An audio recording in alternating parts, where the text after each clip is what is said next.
much as hear our kids' names. Let me be clear. There was no politics discussed. None whatsoever. There was also not an assault that we observed take place. Or did we hear it? I don't know where this is coming from, but it's disgusting and gross. Powerful voices, Joey.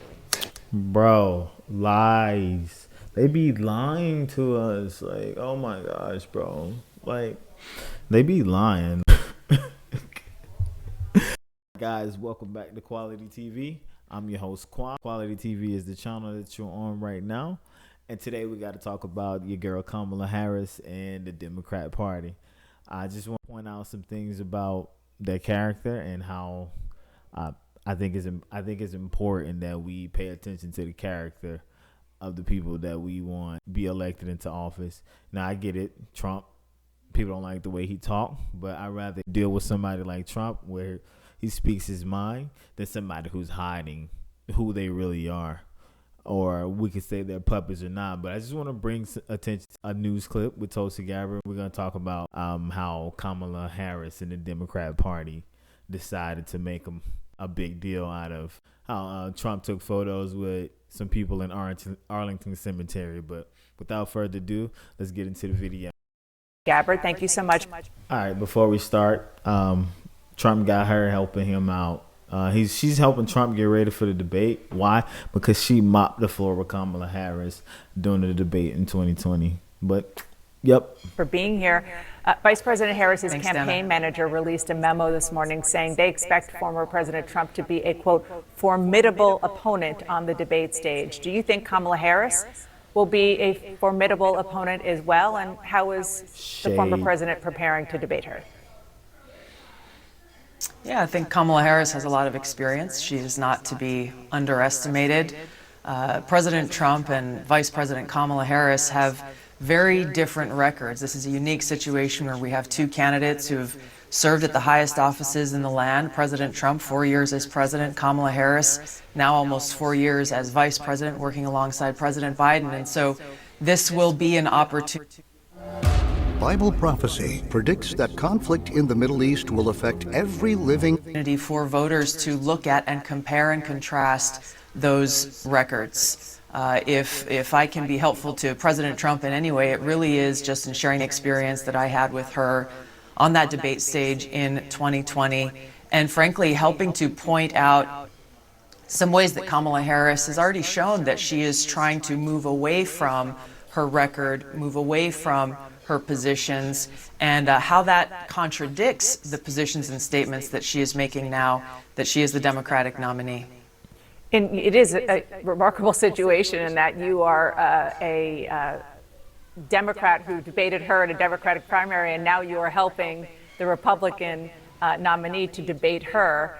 And on that, I remember in 2020, you attacked Harris for being too aggressive as a prosecutor, which is the opposite from what Donald Trump is saying about her as weak on crime.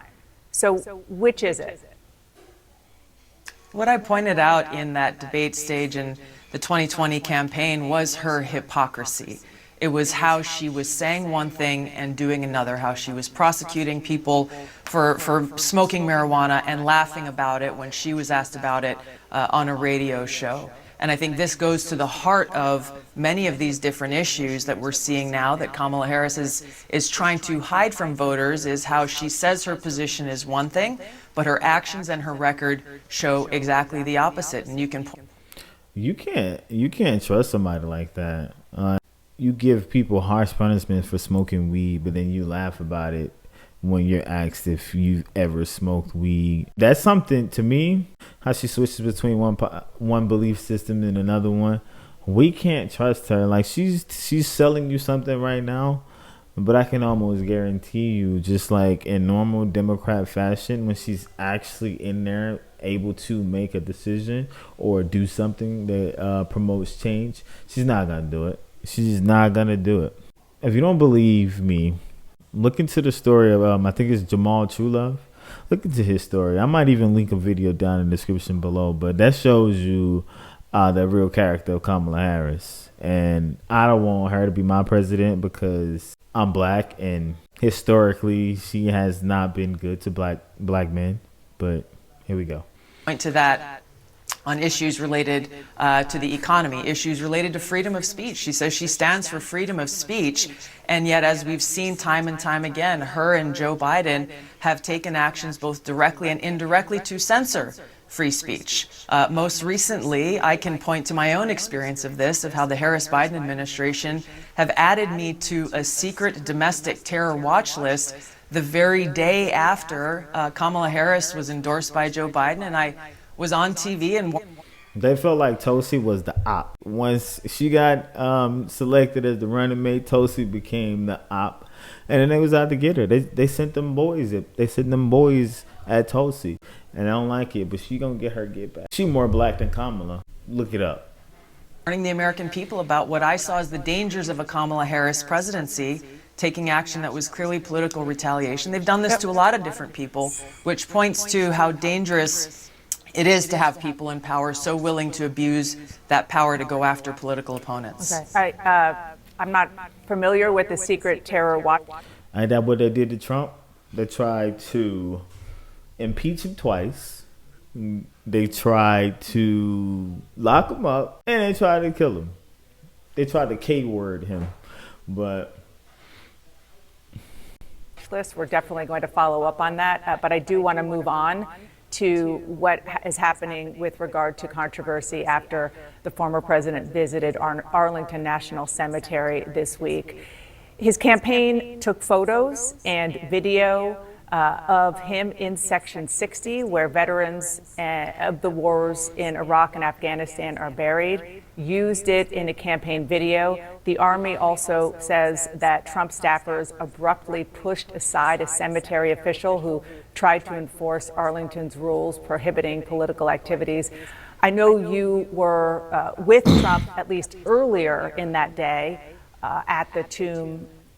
To me, honestly, all this talk about him breaking the rules and breaking the law by taking the photos, being there, what was Kamala Harris at? She's running for president. She's the vice president. Where was she at? And from what I'm hearing, none of the families of those people have heard from Kamala. She hasn't called them or spoke to them or anything. Of the unknown soldier, did you witness the altercation at Section 60? No, because there was no altercation. I was there from the beginning with the laying of the wreaths with the family members, the Gold Star family members, and some of the survivors of that terrorist attack in that disastrous withdrawal from Afghanistan. I was with them at Section 60, and what I saw was a very grave and somber remembrance and honoring of those lives that were lost. And I saw President Trump spending time at the invitation of these Gold Star families with them.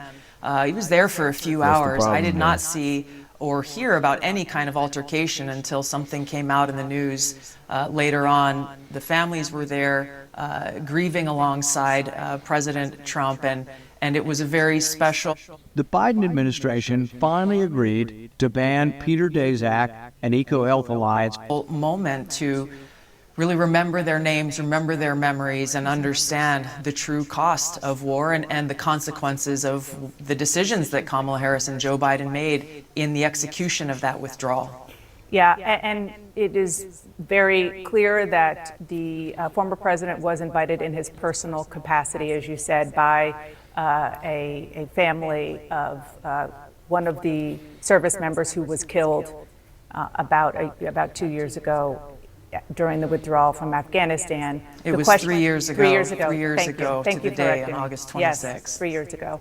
The question is about the federal law and Arlington's rules that prohibit partisan or political activities at national cemeteries. And the military and also other members of other families who are buried right near there are upset about the campaign filming it and posting the video online. Do you believe that was appropriate?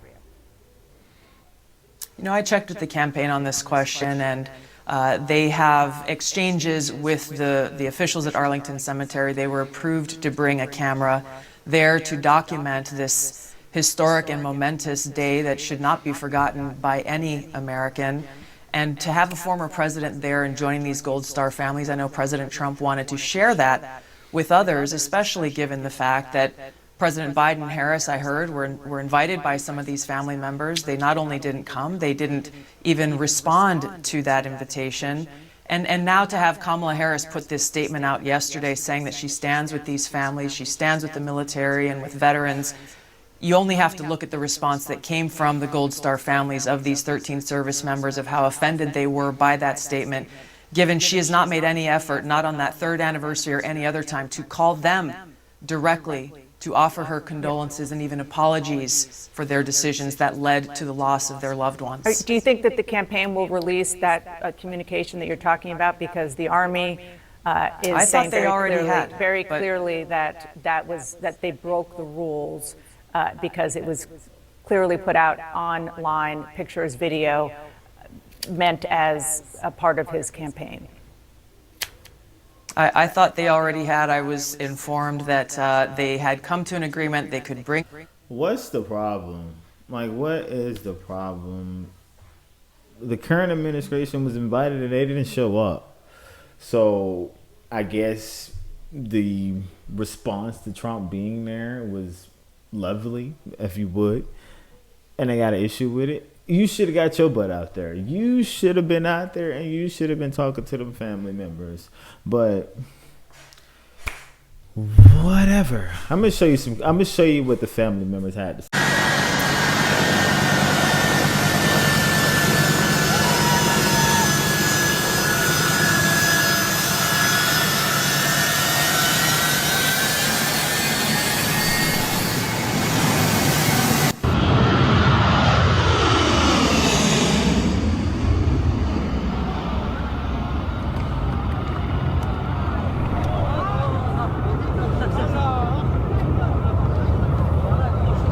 This happened 3 years ago when Biden took office. If you're not familiar with this date, so 13 U.S. soldiers died on the evacuation. You had those people. These people were so scared that they was. What in your right mind would make you hop on the outside of a plane thinking that it's gonna carry you to a somewhere else? Like, that's how much fear that these people had.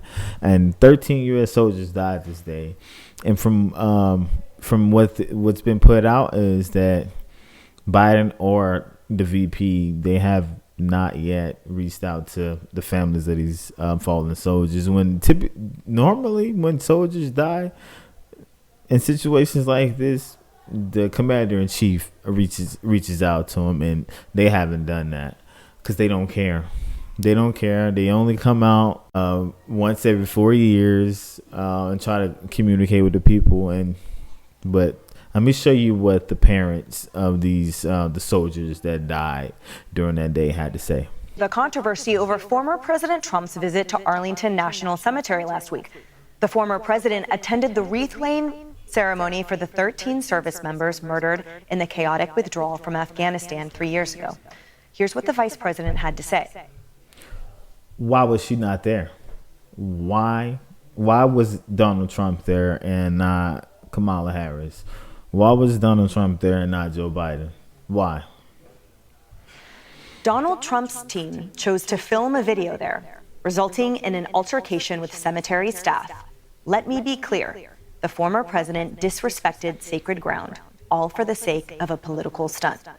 Now, the Trump campaign disputes reports of an altercation, and meantime, family members of some of the 13 service members lost took time out of their Labor Day weekends to respond to that post. Here's what they had to say. Vice President Harris, my name is Steve Nakui. I'm the father of Lance Corporal Kareem M. Nakui.